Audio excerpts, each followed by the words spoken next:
We're talking about the spiritual intentions behind blowing the shofar.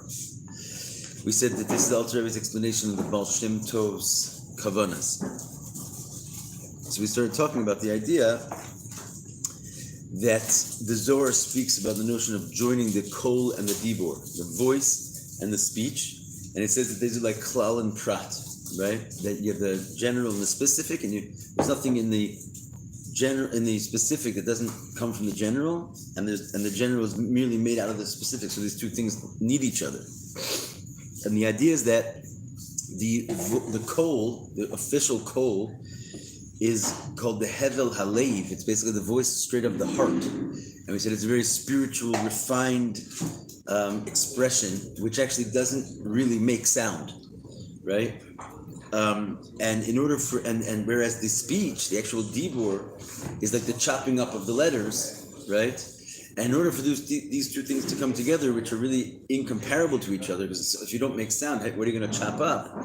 There has to be an intermediary that joins them together, and that's the idea that there's one letter, there's sort of like the king of the letters, and the bottom of the voice, which that because that letter is there, it enables the voice to actually make sound, to come out. Once the voice comes out and is like vocalized, then it can be chopped up and made into different letters of speech, right? So we said even the word aleph, right? Now, what letter was that? We said it was the letter aleph.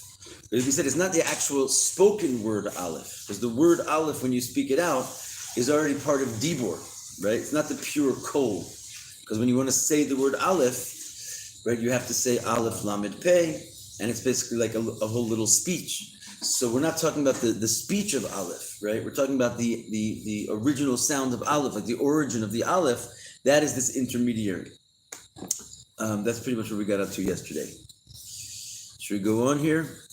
Okay, so we're going to take it from page Shin Nun Ches, the paragraph right there. Behine.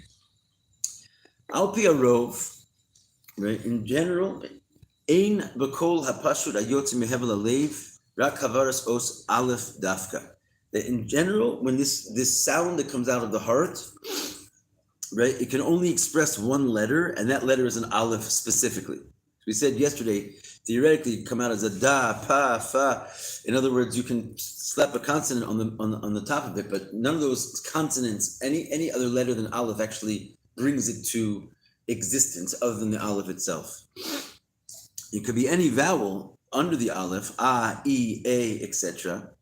V'lo havaras os acher, but not any other letter can actually be responsible for vocalizing the voice of the heart. So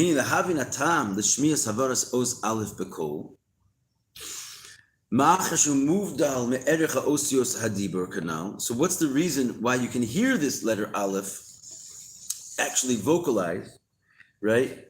And the idea is, since it's separated in its quality from all the other letters, and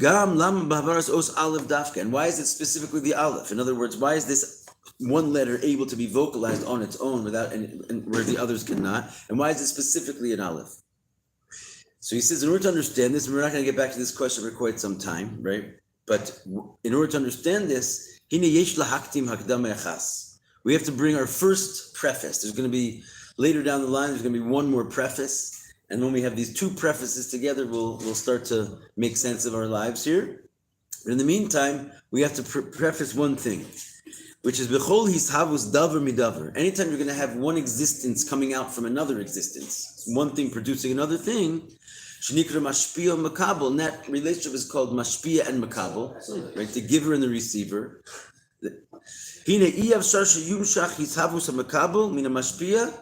you cannot draw out the existence of the receiver from the giver, the makabel from the mashpia,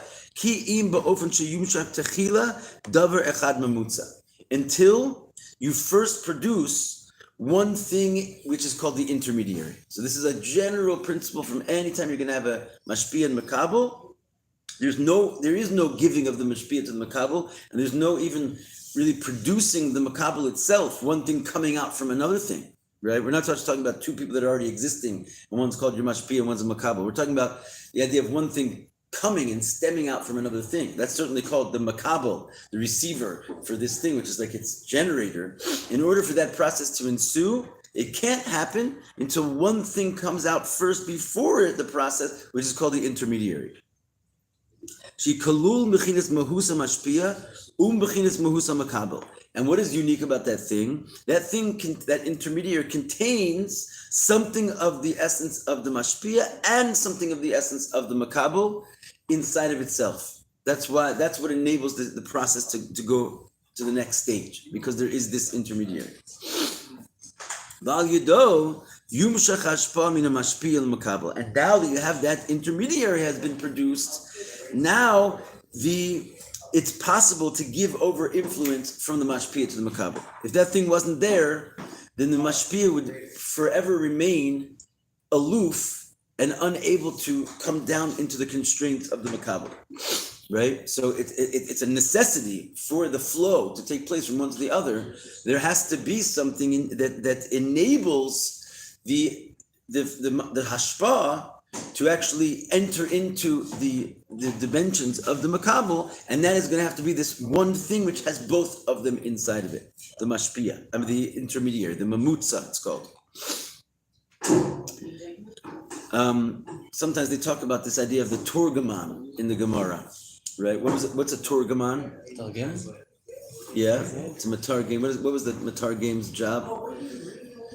To express the person's intentions from one person to the next. Well, so there was basically the Rav that gave over the lesson was like this giant master, like one of the Tanoim or the Amoraim, and they.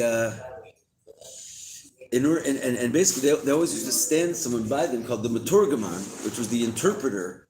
And what he would do is he would just simply listen to the speech, like quietly being. He was almost like an amplifier. He would listen to the speech being spoken by the Rav, then he would just repeat it and say it over to the people. So there was like literally somebody in between the Rav and the people. He didn't just say it himself, right? It was the telephone these days, right? And the idea is that why? Because the Rav and the people and the students themselves were on completely different levels. The Rav couldn't just give it over directly to the students. There had to be someone who was a student, but is also like a Rav. And because he had the student and the Rav both inside of himself, now he could internalize it. And because he already sort of translated in himself in the dimension of what it would be like to be a student, he now could express it to the students. Whereas directly from the Rav to the students, there's too much of a gap. So this is called an intermediary, and it's literally how transmission was made. Okay, keep going inside. David, you don't have a copy probably, huh? You have from yesterday a copy? Oh, you have a copy, okay. And for the reason as we just said, because there is true mashpia and makabel, there is no comparison from one to the other. And the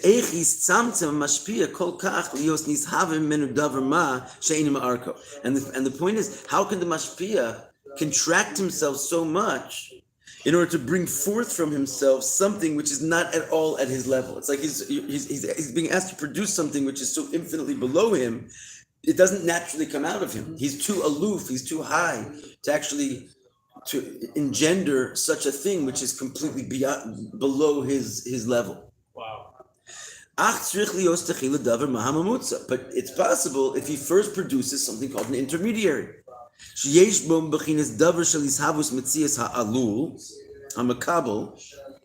And this intermediary, it has inside of it, right, something of the bringing into existence of the effect. In other words, the existence of the effect, which is the makabel, right? It has inside of this intermediary, has something like that. She's lavish bo mashpia, and then the mashpia can invest himself into that because it's not yet really the effect. We're talking about cause and effect. It's not really the effect yet. It didn't actually produce an effect. It's just something in between which has something of the effect in it.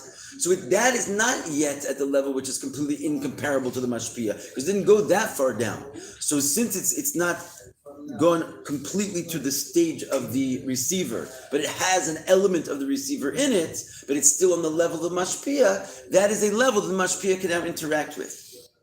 The az, once he interacts with that level, yechol lashpia lahavos davar shel mehusa alul she'enim arko. Once that's there, right? In other words, he's created sort of like this intermediary, this maturgaman, let's call him the translator, where he is able to speak to the translator. He wouldn't be able to speak to the students directly because they're just simply not on his level. They don't understand what he's talking about. But he speaks to the translator. The translator is also not on his level, but he's not infinitely below his level. So once he's able to speak to the translator is somewhat able to get it. Now he has access to speak to the students themselves, right? Then he could give over and actually create, right, bring into being something which is now on the level of the cause itself, which is incomparable to him.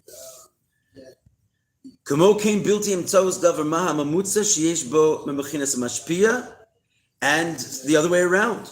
Without this intermediary of the agency of the intermediary, which which also has something of the level of mashpia in it, like right, but it's not the full blown mashpia. So this intermediary not only helps the mashpia give over to the makabel because he's got something he can talk to, which is not so infinitely low. It also helps the makabel because the makabel also is in a state where he cannot receive the hashpah directly from the mashpia. But once the mashpia is given over to this intermediary, right, now the makabel is able to receive from the mashpia because there's like a channel for it to go through. So it works both ways. If it wasn't for this intermediary, lo haya alu makabel, this cause, i.e. this effect, which is i.e. the makabel, would not be able, lo yachol lekabel me'etzam mehusa mashpia. He couldn't receive from the mashpia at all. It's just too much power for him. Right? Like if the students tried to hear directly from the Rav, it wouldn't go into their kelim, it wouldn't go into their vessels, they wouldn't actually be learning anything that day. Because again, the receiver is of no comparability whatsoever to the giver. And he gives kind of in this parentheses, he gives an interesting example. He's going to give more examples after the parentheses, but for some reason, it's because it's going to come up later. He gives also this interesting example from like nature in this parentheses. And he says as follows, as it says elsewhere, the Indian Garin Hanirkav Ba'aretz, talking about the process of growing a plant. And he says you have to have a seed that decomposes in the earth, right? In order for something to grow, you have to have a seed that decomposes in the earth. So Ruchnias Hagarin, that from the spirituality which is contained inside of the seed,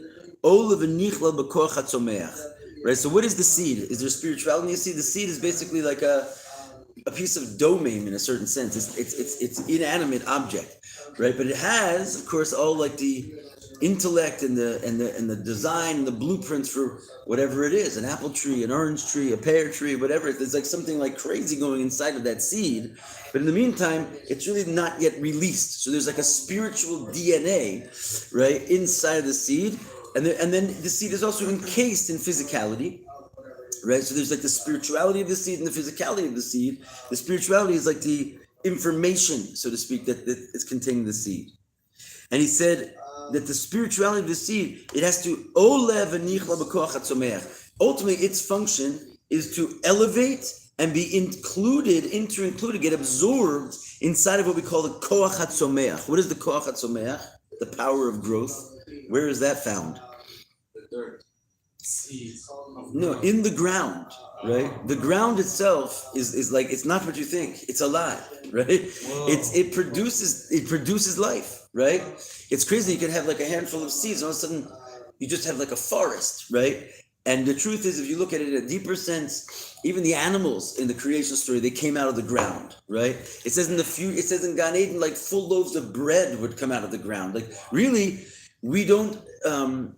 Someone was asking me about this yesterday. Oh, you were, David. It was I was in the middle of something. I didn't have time to answer you clearly, but the idea is that fish in water versus land creatures is kind of they're used as an analogy for the experience of spiritual beings being nourished from the godliness, which is their life force, versus earthly beings and how we're nourished from godliness in our life force, right? So the idea is a fish in water. A fish is produced by water. It says the water made the sea creatures, right? They came out of the water. But they're also still inside the water. So they're drinking the water, they're breathing the water, they're eating the water. Everything they have is like basically they're inside their source. So the notion of like the sea creatures represents like the angelic world, the beings who are inside their source and that they're aware that they're inside their source. And they're basically, it's like godliness is enlivening them all the time, and they're breathing and swimming and living in it. The land creatures, right?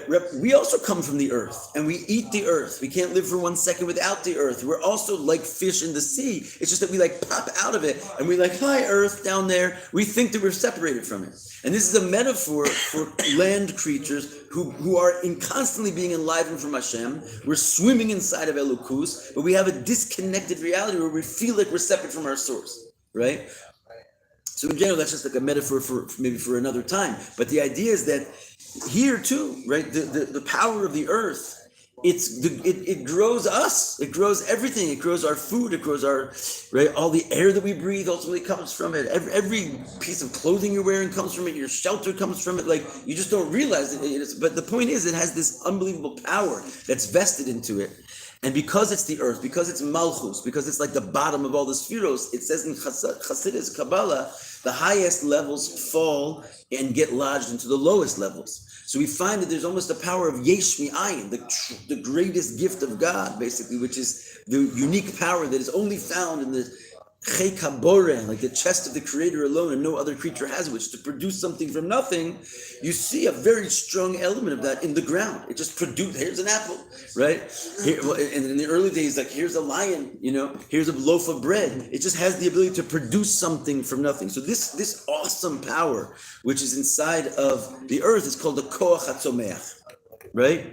And yeah. I was learning in the Maravi that the earth is a mushal and it's sourced in Malchus Datzilus.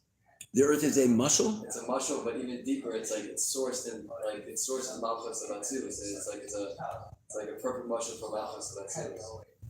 Yeah, even a Malchus of Ein Sof, right? Malchus is Could you define Koach HaSamech? So the power of growth. That's simply what it means. But the idea is that there's this now what is the power of growth of the earth? It's like a latent quality that could produce anything, right? It has not yet been differentiated yet into growing this or growing that. It's like almost like a woman has this same power. She's also called Malchus, right? So depending what's put into her, she's going to make a white baby or a black baby or a brown baby or a yellow baby. Like she could just make babies, right? What kind of baby comes out, right? It's like what kind of fruit comes out of the ground. That's not really been determined yet. It just has the power of producing things, right? So how does the power of producing things from nothing get triggered and then wind up basically flowing from the earth? This is through the seed, and the seed itself, not the whole seed, only the spiritual part of the seed, like the instructions inside the seed,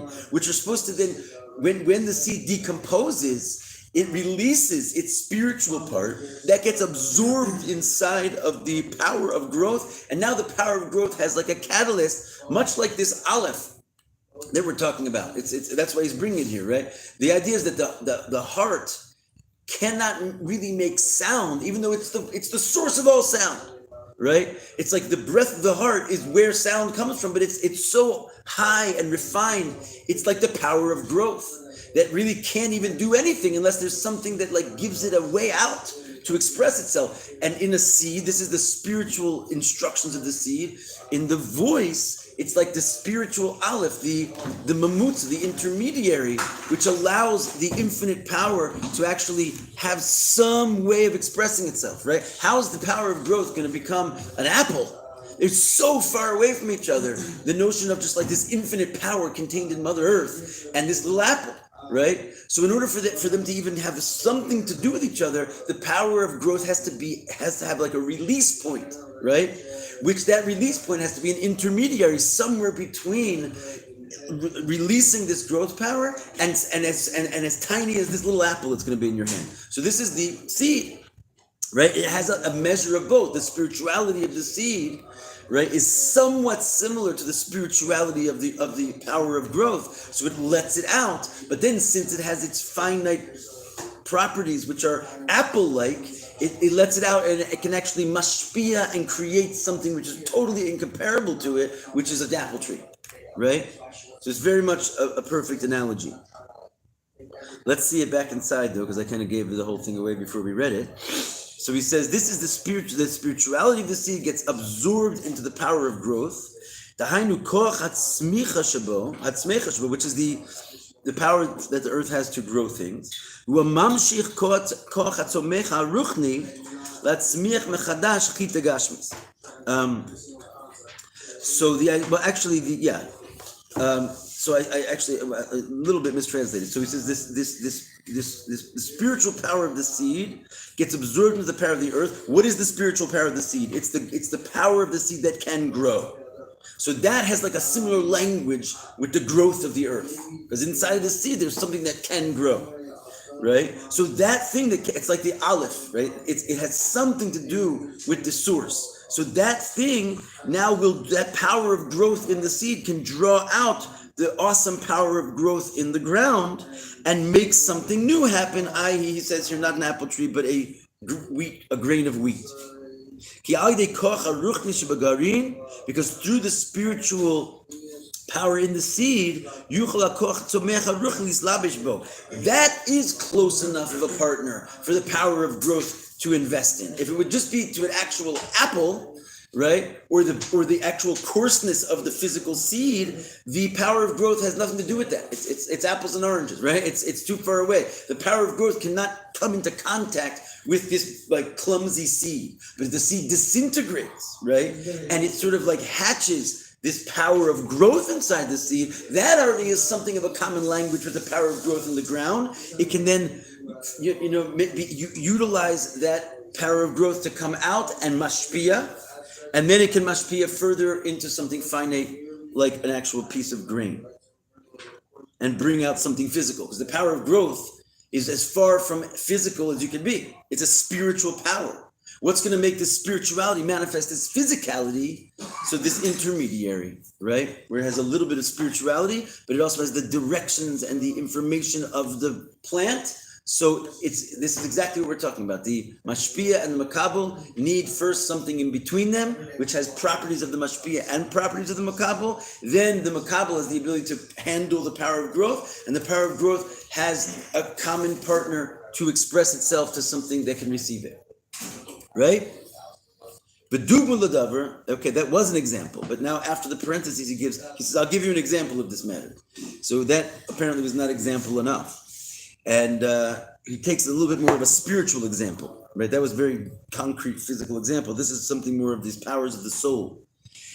He says, Hine or haskala ruchni yasu. When it comes to like the light of your intellect, right? It's not your brain, similar to the power of growth. Like you could pick up like a pile of dirt in your hand. That's a very distinct thing. The power of growth, the spiritual, like awesome power that can produce something from nothing, right? So your brain also, you can take a brain in your hands. That's not what we're talking about. There's a light of intellect, which if all your body is working properly, resides in your brain, right? It's a spiritual power. That's the whole notion of how the spirituality links with physicality, right? We end our bathroom bracha by saying hamaflila asos. We say he like wondrously does. And according to Mefarshim, that's just talking about the basic notion of just like the fact that spirituality and physicality are like joined together, because that is the least understood thing in the entire. None of these books explain that, right? Because it's like mamash a miracle, just a wonder how a physical brain can hold intellect, right? But it does. And inside of your intellect, there's in your brain, there's this aura skala ruchni. There's a spiritual power of intellect. And he says, "Umislavish b'mido shebesecho techila." Now, this intellect, eventually, the way it works is that when you come up with some amazing idea, right? You also wind up leaning. That's the best kind of word for it. You kind of lean, right? It says how many intellectual spheros are there? 3. 3. What are they called? Chachma, Bina, and Das. And right when you put your head tefillin on, you're supposed to be manifesting those So therefore, it's connected with a shin, which is chachma bin and das. But strangely, you're going to find that there's a shin with 4 stems on your tefillin. You ever see that? Take a look. It's on your tefillin as a shin with 4 stems, with 4 what do you call it? Legs, right? Arms, right? And then also the boxes. There's not 3 boxes. There's 4 boxes on your tefillin. Why are there 4 boxes? I thought you only had chachma bin and das. What's the story? Yeah, they're supposed to correspond to your mind, right? And it's chokhmah bina and das, but there's another extra one, just like there's an extra arm on the shin. Is it for like the matriarchs? It's not really. Is it for Keter or the soul? Not the matriarchs, not Keter.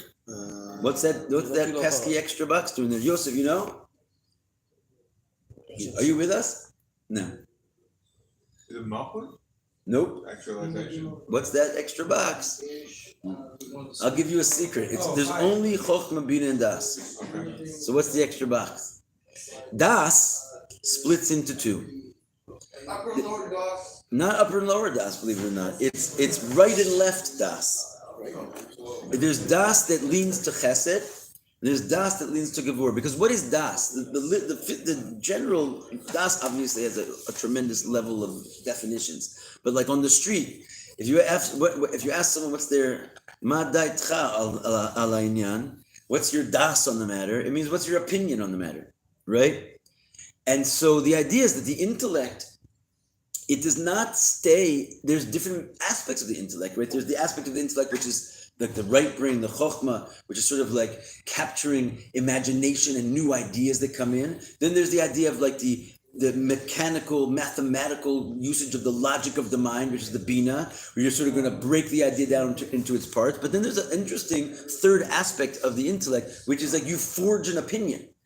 In your mind already, you don't leave it it's Rabbi Akiva and the Chachamim, and you can argue all day long. But if we were just left with the Gemara, we wouldn't have much of a Jewish life to live, right? Somebody, Rambam, Rif, Rosh, somebody come along and tell me like which one do we do, right?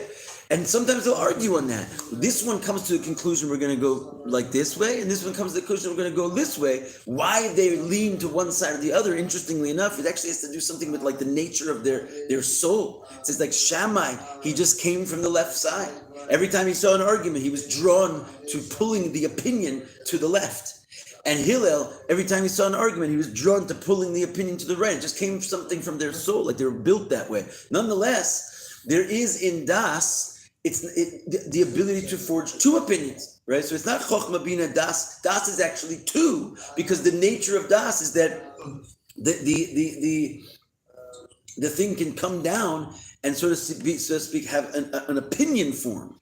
And in theory, both those opinions hold weight, right? They're both true. Eilu ve'eilu divrei Elokim chaim. And therefore you have 4 boxes in your tefillin, because it's talking about not just the mind, but as the mind sort of concentrates and already leans in a particular direction. Now, when you're leaning in a particular direction, it does not mean that you have an emotional attachment to that opinion just yet, right? It could just make more sense to you, but you're not having an emotion. What we call this das, it's chesed and gevura, which they are emotions, but it's chesed and gevura of the mind, right? Someone was asking me before, like, what can you explain to me, like chokhmah of malchus and keser of das? Like, I think it was you, right? Like, what does it mean that there's like spheros inside the spheros?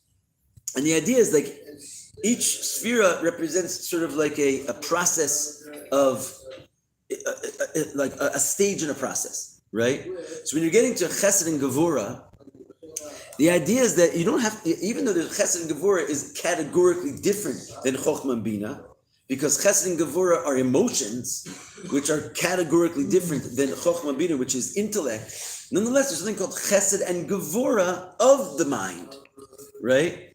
And that's the idea that before you're not in emotion land yet. So you're not feeling any emotions. But in the mind, there's like the primordial, like lofty, mind of like abstract thinking, and there's a mind which is actually more leaning to more practical type of thinking, to the point that it can actually forge an opinion, not yet an emotional attachment, but an opinion that I think this is the practical way we should go, or this. So you're dealing with the emotions of the mind. We call them the emotions of the mind because they're spheros of chokhmah and chesed and gevura, leaning one way or the other. But they're actually not emotions at all. They're mind. Right? It's just that the mind has all 10 spheres because each sphere goes through the whole process of all 10. Does that help you a little bit understand the matter? A little bit, yeah. Right, that's think so so. insane. Is that why the reason that Rabbeinu Tam is like Gevura is because Bachai is before Bahavta, right? Rebbeinu Tam is chokhmah. Oh. Is that So, just like really what's like some of that? Gevura or something? I mean, Rashi is considered Bina and Rebbeinu Tam is chokhmah. There could be other ways of looking at it that I'm not familiar with, but yeah. So Rabbi, is the shofar an intermediary? Is the shofar an intermediary? You really like to get to the point here, but this is my point though, right? This is he's making my point. In the middle of like abstract thought, his mind wants to lean towards coming down into the emotions. Where are we going with this, right? You're not particularly like emotional about the matter, but like your mind is looking to make this somehow practical. Why are we up here? Let's bring it into Das. What opinion will be formed with this? So you're already going into some of the emotions of the mind, right? Well, yeah, we're gonna get to it. It's a different type of mimer. The Alter Rebbe's mimarim are like a different poetry, so to speak, and it's a longer road to get to the answer because he really brings us down like some heavy duty spiritual conversations first. But I assure you, Bli Nader, if everyone else stay healthy, we'll learn how to blow the shofar by the end of this thing. Yeah, but Sally, you want to say something? Can you manipulate your mind to go to one way or the other? Like to be more left leaning, more than right leaning? That's a good question. I think that you can. Beyond its emotional state. You can meditate more and more and more on things that lead to the opposite opinion, right? But in terms of like your natural inclination, we don't change that so much, right? It's kind of like you don't change your color of your eyes or your hair or your body type. Like there's certain parts of your soul, which is like the way you're built. Some people have a proclivity towards chokhmah. They're like they're creative geniuses. Some people, they can't do that at all, but they have a proclivity towards bina, and they're like incredible. Once you give them an idea to like break it down into millions of parts and act on it, it's just a soul power that they're like gifted with. So the same thing is true with a leaning. Some people are Hasidic in nature, and whatever they're going to see, they're going to try and like get the person out of it and see that it's okay. Other people are Gevura in nature, and they're like very judgmental with themselves, with others. It's a positive thing. Sometimes these people are like extremely high level people because they never just like give themselves a pass, right? It's always like, well, I never really made it to the next level. I got to go higher and deeper. That's not good enough. It's a soul thing, right? But it doesn't mean because your soul rules that way, you have to follow that path. Like sometimes, not only sometimes, pretty much as a rule, Shammai and all people who think like Shammai must go like Hillel. Because like this, the majority cannot live up to that level of discipline. So we force all those Gevurah people to change, to act in a way which is contrary to their nature and go according to Hillel, right? In any case, what we're dealing with here is what we call the emotions of the mind. They're not emotions, but then they're not quite pure mind either, right? And this is what we're going to be dealing with as our example of an intermediary. This is the official. This is not the one in parentheses. This is the official example of the intermediary that he's giving here. He says the light of the intellect of the mind first encloaks itself into the midos of the seichel, the emotions of the mind. Once that's happened, now the intellect can actually have a influence on a completely different medium, a completely different dimension of yourself, namely your emotions, right? Because your pure intellect is actually too lofty to have any influence and to create emotions whatsoever, It just doesn't make emotions. It doesn't even know what you're talking about. It's like you trying to talk to, a person in a different language. No matter how much you're going to talk, they're just sitting there scratching your head until you have a translator, right? And this translator enables the two to connect. So too, your mind and your heart really have nothing to do with each other. They're in two different dimensions. It's like you trying to talk to an animal, right? There's only so much you can do there, right? But in your own, but the translator inside of yourself is the emotions of your mind, right? Which is kind of this leading of das, right? That's what we say. Das is like the key to the emotions, because once you've like sort of forged an opinion on the matter, intellectually speaking, you're like, I'm leaning this way. Now that you've leaned the intellect in a particular direction, you can sort of put your weight behind that and feel an emotional attachment to that position, to the point that actually the emotions can totally take over, and you wind up being completely irrational in your leaning in this direction. You'll fight with someone who has the other opinion suddenly, because your intellect has done just such a fancy job of actually giving over and promoting and producing an emotion from the intellect. But it couldn't have even come close to there unless it first encloaked into the intermediary, which had something of the emotion and something of the mind, because it was mind, but it was in the mind. It was already a mind. It was the emotions of the mind. Now it can go the other direction. It can go down into emotions. And what is that next stage that it reaches? It can get to an actual emotional experience. And that emotional experience was truly produced mitzad seichel v'tam. You're going to sit here and talk enough. We can inspire ourselves to like take arms and run out into the streets and start doing crazy things, right? Just from that conversation, because your intellect can create emotions, right? But not directly, right? It has to have an intermediary, because on their own, it's like the power of growth versus a grain of wheat. There really is no comparison to these two. Like one is like the topless of spirituality, and one is like a leafy tree. They don't have anything to do with each other. There has to be an intermediary which schleps the spirituality and can convert it and bring it into another form. Right? So anytime you have mashpia and makabel, or one thing coming from another, this is a rule. There's always going to be some kind of an intermediary which contains both. So what do we see from here? That the source of the excitement of the midos, that all that experiential, emotional experience which comes out, it was already included inside of the mind.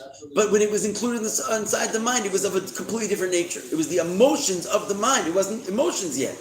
But when the emotions come out, they're not brand new. You're going to say those emotions were inside of my mind, right? They were included inside of my mind. But because they were inside of my mind, they were of a different nature, which could create this balance. And that's called they were included inside the emotions of the mind.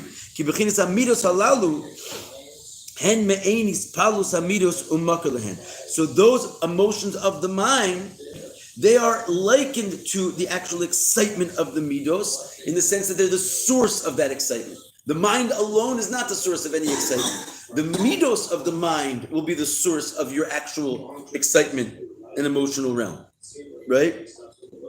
And those midos of the mind, that sort of das, that is the bottom level of the intellect, right? That's the whole point. It's like the translator. He's like the lowest rung on the ladder of the Rav. He's on the Rav's ladder, but he's on the bottom ladder of the Rav, and therefore he's on the top ladder of the students. He sort of plays these both roles. And so too it is the emotions of the mind. They're already, we're saying they're of the mind, they're intellectual. But in the intellect itself, you have many different levels within your intellect. So again, Yosef Zohar, to this concept that there's spheros inside of spheros, you could be thinking abstractly, or you could be thinking mathematically, like we said, like a bina, or you could be leading already towards an opinion. There's parts of the mind which is like literally the mind of action, right? So all those things we said is still the mind, pure mind, or the mind that is leading to emotion. What about if I'm going to sit here and think about how to put together a bookshelf, right? So there's a mind which you haven't done anything with your hands yet, right? But that's called, let's say, for example, malchus of the mind. Or you could have chesed and gevura of the mind. You follow what I'm saying? I'm trying to explain to you how inside of each sphere there's a process. So you have the mind of the mind, the emotions of the mind, the action of the mind, right? And take it with emotion. You have the same thing. When you're in an emotional state, right, you have the intellect of the emotion, the chokhmah bina das of the emotion, which is basically what's causing that emotion to be there was some type of intellect. I'm going into like your lane for a second just to try and make the point you were asking yesterday more clear, right? When you're having an emotion, there's a hidden reason for that emotion. You're not experiencing reason when you're being emotional. No, they're like the highlighted aspect of you is emotion. But because every emotion, let's say the sphere of chesed, has 10 spheros, there is a hidden, latent chokhmah bina das inside of the emotion you're having. It's the underlying reason which produced this emotion. And then inside that emotion, there is the potentiality for that emotion to enact itself in some deed. So there's a latent deed inside of your emotion. And that's called, let's say, the netzach hod yisod malchus of the emotion. So every sphere has all the processes. It just depends on which one is like the focal point, emphasized, highlighted one that's like on, right? That's like actually, turned on. The rest of them are either, they're latent, either they're the cause of what got you there, or they're the eventuality of what's going to come out of there. Yeah. So you're saying there's like a latent intellect behind people's negative or positive decisions? 100%. No, there's no such thing really as an emotion that doesn't have a chokhmah bina and das, which means you don't just come across an emotion. You came across an emotion because you thought of something, and the reason and the conclusion of that thought either made you angry or happy, right?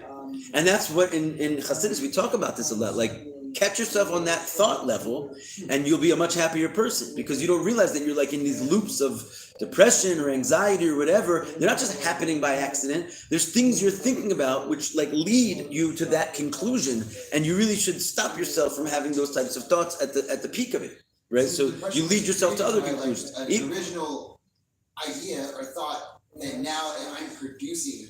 My fruit that I'm producing is depression, and I'm like, why am I depressed? Exactly. Because we're unaware of our thoughts sometimes. That's where the Tanya really does a good job of telling you you're in control of your thoughts, which means you have to be aware of your thoughts. The first thought that comes into your mind, maybe it's out of your control, but to pick it up and run with it, that's something that you're actually.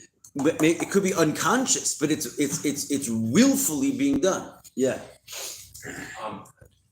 I'm a psychologist, so that's basically the concept of cognitive behavior psychology.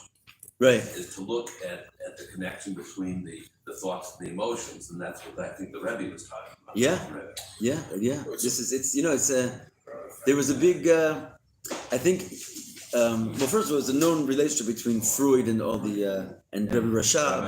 Really? But before, there was also this idea that Jung said, and it's printed. You can find this written that he got his entire philosophy from this rabbi named Dovber, and he was talking about the Maggid of Mezrich. Like it was like the source of his entire philosophy. And he openly says it. It's like a known thing. Wow. Yeah. Freud says this? Carl Jung.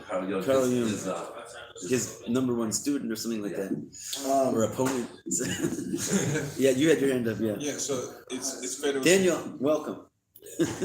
So fair to assume that there's then intermediaries when it comes to bridging between the emotions and actions as well. Exactly. So are there intermediaries from before the point of intellect? Yes, between every sphere. So you have Kesser, right? And Kesser has its own process, right? So within your faith, for example, Kesser, let's say, is your faith. So there is intrinsic like reason and rationality, which is like tucked inside your faith. But since you're in the realm of faith and you're in the realm of the unknown, that's a latent power. But if your faith is going to eventually be internalized, it's because you understand your faith. So those powers of intellect, which are inside of your beliefs, latent, they will have to express themselves and come out and become like your understanding of your faith. It's like that you can change faith into knowledge. Yeah.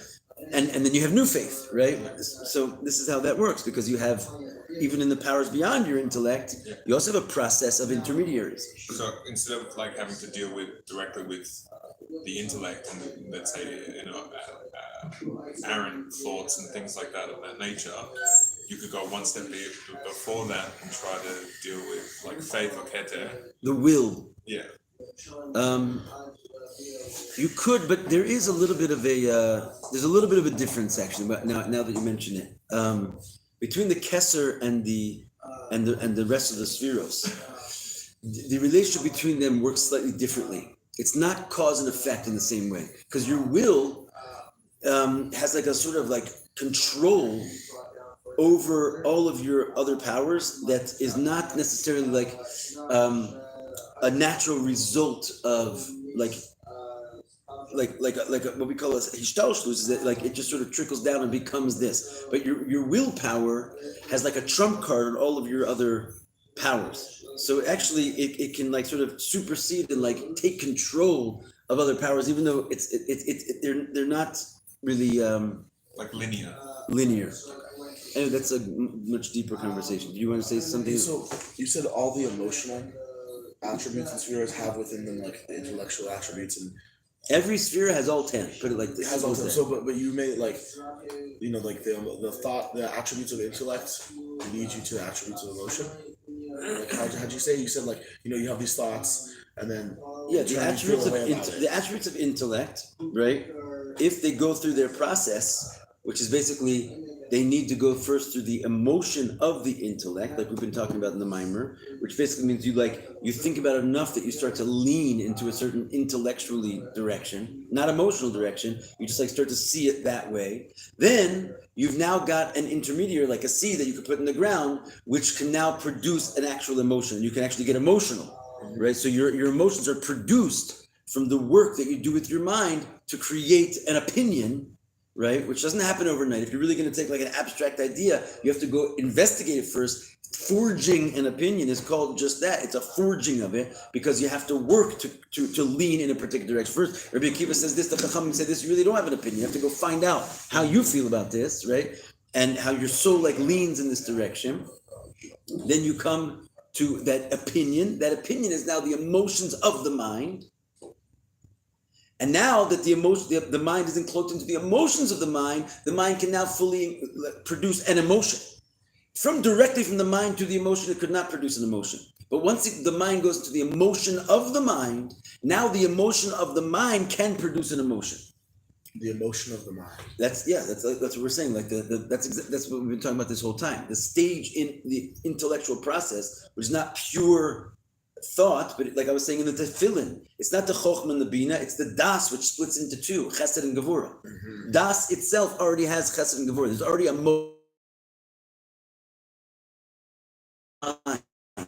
it's not a feeling of emotion. It's still intellectual.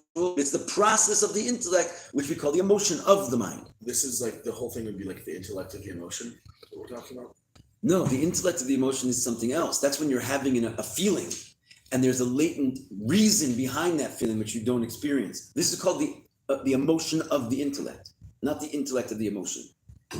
Right? You're having an intellectual experience, not an emotional one. Mm-hmm. But in that intellectual experience, you're not having a pure abstract intellectual experience. You've already sort of brought it down into a component of intellect which is already leaning in a certain direction, right or left.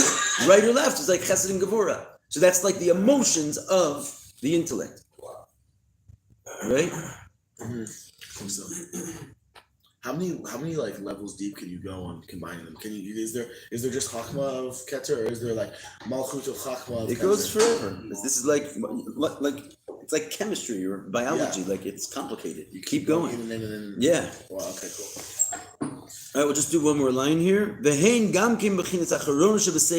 said that this is the emotions of the intellect is like the end point of the intellect. It's the bottom level.